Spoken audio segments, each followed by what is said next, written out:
Et salut tout le monde. Ah, aujourd'hui on va papoter un petit peu. On va faire le bilan au bout d'un an au guidon de la street et voir un peu ce que ça donne un an après.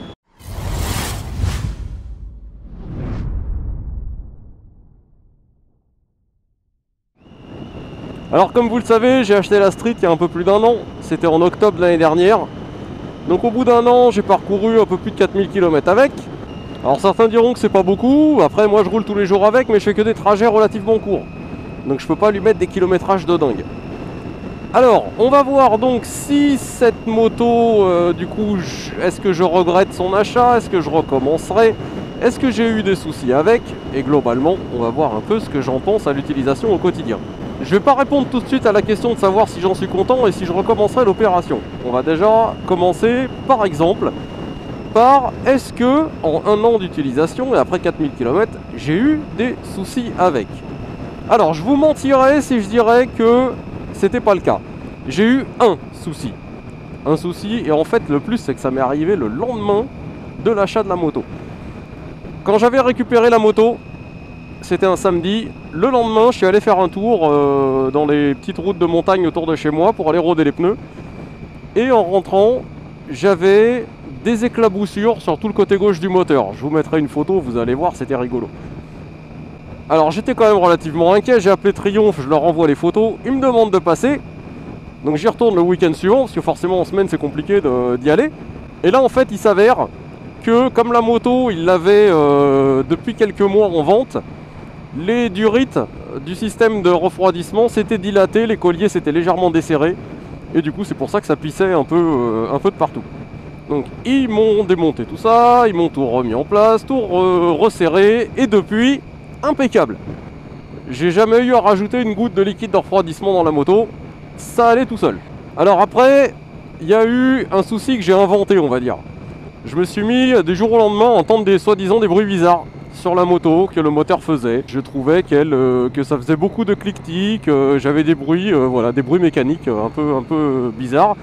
Alors faut savoir que j'étais habitué donc à rouler sur un 4 cylindres, sur un bicylindre, et donc je connaissais pas le fonctionnement habituel d'un 3 cylindres. Et donc comme c'est une mécanique on va dire un peu bancale, hein, parce que c'est un peu comme si tu avais le cul entre deux chaises, quoi. Du coup le fonctionnement étant particulier, bah, elle fait des bruits particuliers.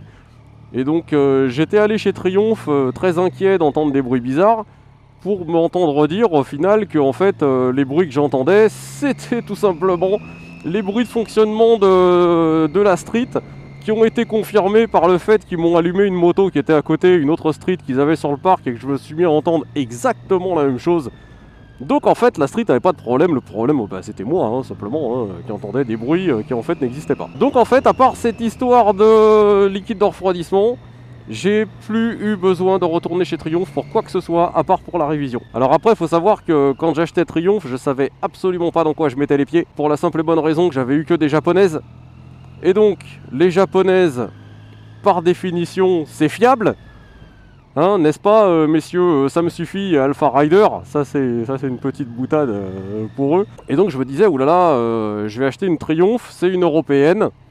Si ça fait la même chose que les Ducati qui tombent en panne tous les 400 mètres et que dès qu'il fait moins de 10 degrés, refusent de démarrer, je me suis dit, ça va être, merci monsieur, je me suis dit, ça va être rigolo.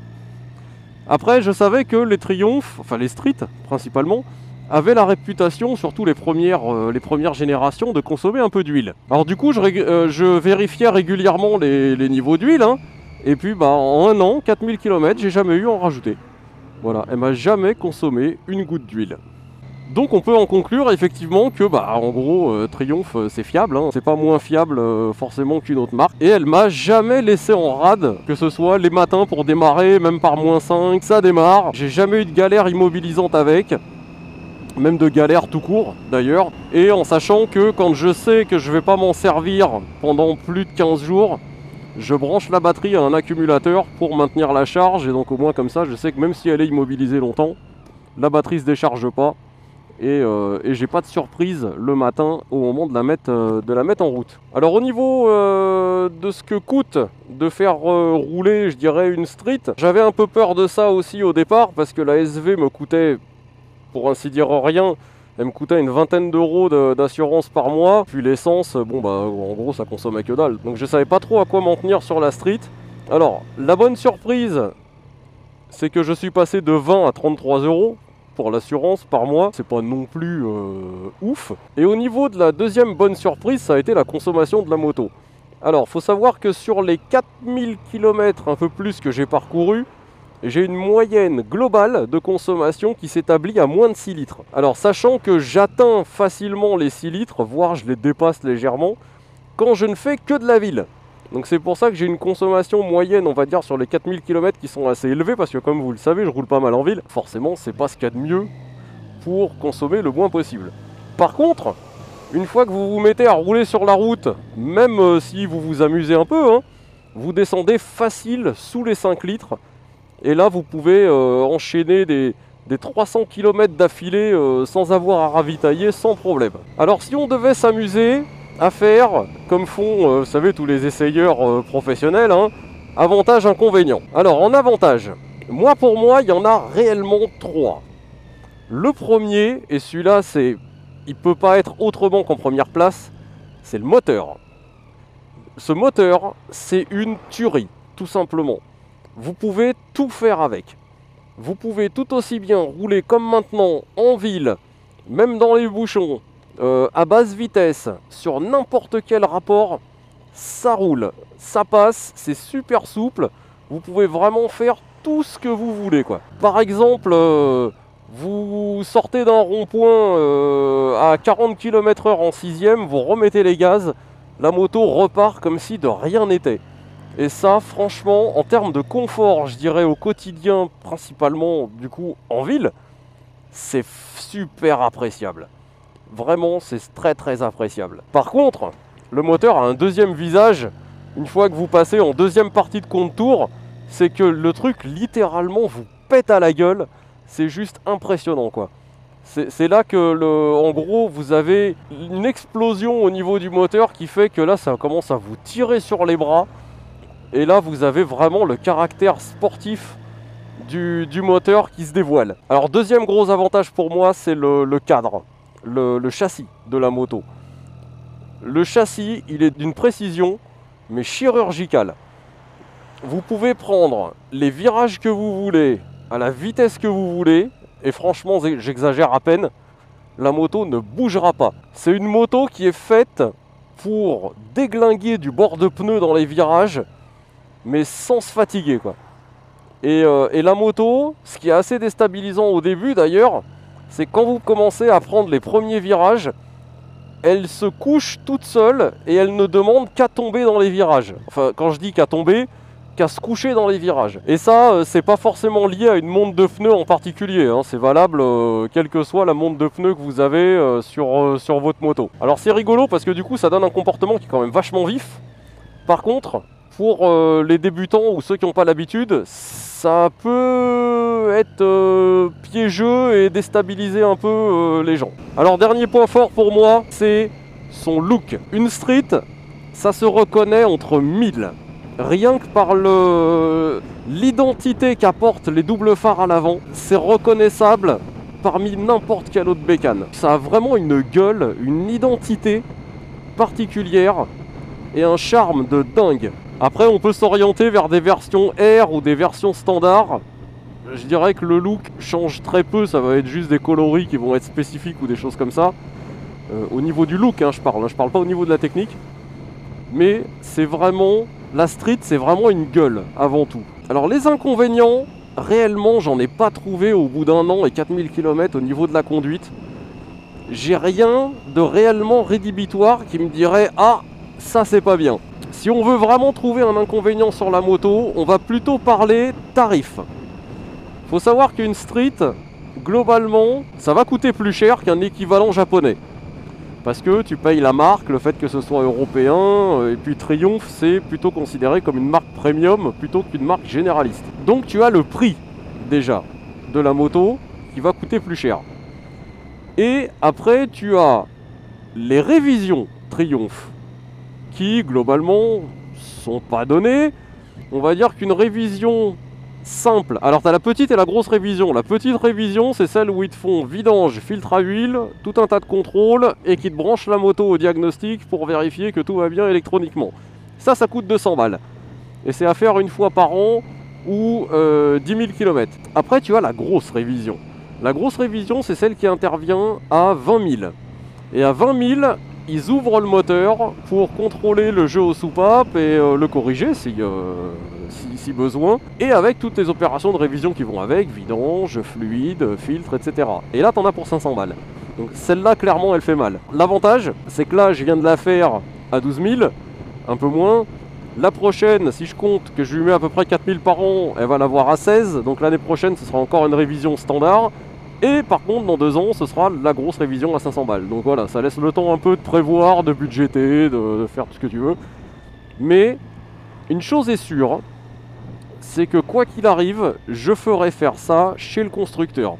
Parce que d'un côté, ça me rassure que ce soit le constructeur qui s'en occupe. Ils connaissent leur moto par cœur et j'ai aucun problème, bien au contraire, à leur laisser mettre les mains dedans. Là je commence à avoir vraiment chaud aux mains, on va baisser ce truc là, voilà. C'est pas le fait en soi qu'une Triumph ce soit plus compliqué à vidanger qu'une autre bécane, hein, pas du tout, c'est la même chose. Hein.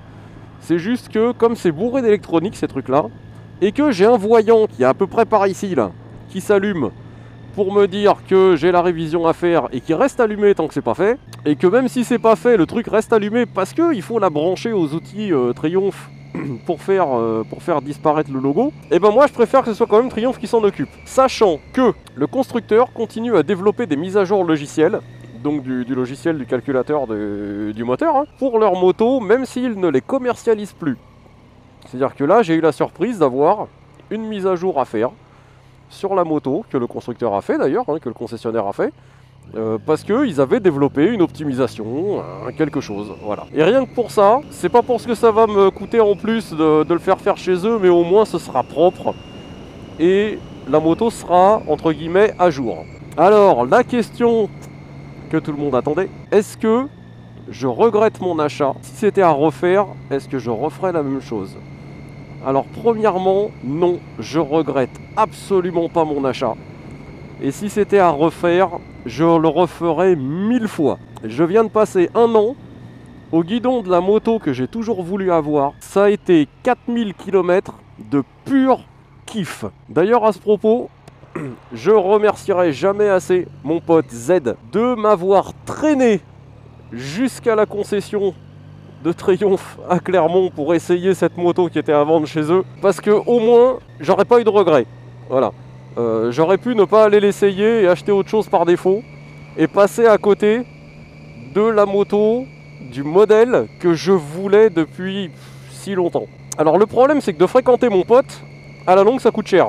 Parce qu'il trouve toujours un moyen de te faire dépenser ton oseille plus ou moins beaucoup. C'est pour ça que j'essaie de le voir le moins possible parce que sinon, si je le voyais plus régulièrement, je serais dans le rouge en permanence. Mais rien que pour ça, pour m'avoir fait connaître quelque part l'expérience Triumph et faire que je suis aujourd'hui le cul sur la selle de la moto dont j'ai toujours rêvé, et ben mon pote, comme dirait Marty, je te fais plein de bisous masculins. Donc bien évidemment, si c'était à refaire, je le recommencerais, mais alors sans aucune hésitation. En rapport prix plaisir, prix fun et kiff et tout ce que tu veux, pour moi c'est imbattable. Et si un jour je devais venir à la changer, parce que forcément ça arrivera un jour, hein, je vais pas me faire enterrer avec juste pour le plaisir de la garder jusqu'au bout. Il y a 9 chances sur 10 pour que je finisse encore chez Triumph. Et ça, mon pote me le disait également, hein.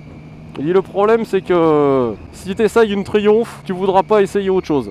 Tu voudras pas acheter autre chose. Et ben le fait est qu'il a eu raison. Et qu'aujourd'hui, je ne m'imagine pas du tout sur autre chose qu'une Triumph. Parce que j'ai vraiment adhéré aux 3 cylindres. J'adore ça. C'est vraiment génial comme moteur. Et je me vois pas revenir sur un bi ou un 4 cylindres. Ce serait pour moi une régression quoi, quelque part. Donc le bilan, vous l'aurez compris, est extrêmement positif sur cette Street. Que dire de plus que sinon qu'à chaque fois que j'en parle, j'ai une banane de dingue sous le casque. Donc ce qu'on pourra faire, c'est recommencer l'opération d'ici 1 an, pour voir, une fois que j'aurai 2 ans avec, et peut-être autour de 10 000 km parcourus, si mon avis a changé, si éventuellement j'ai trouvé des défauts, parce que Aujourd'hui, c'est vrai que j'ai fait que 4000 km, alors c'est pas énorme, mais pour trouver des défauts à une moto, c'est quand même relativement peu. Donc en ayant un peu plus de recul, peut-être que j'aurai des défauts qui vont apparaître. Et à ce moment-là, on refera un bilan dans 2 ans pour voir donc où est-ce qu'on en est avec tout ça. Donc écoutez, en attendant, je vous dis à la prochaine. Comme toujours, soyez extrêmement prudents et sortez équipés. Allez, à plus les copains. Alors regarde bien, là tu te tapes un gros délire façon GTA sur console. Avec ce genre de camion, t'arrives un peu... Et là tu sautes par-dessus le bazar là.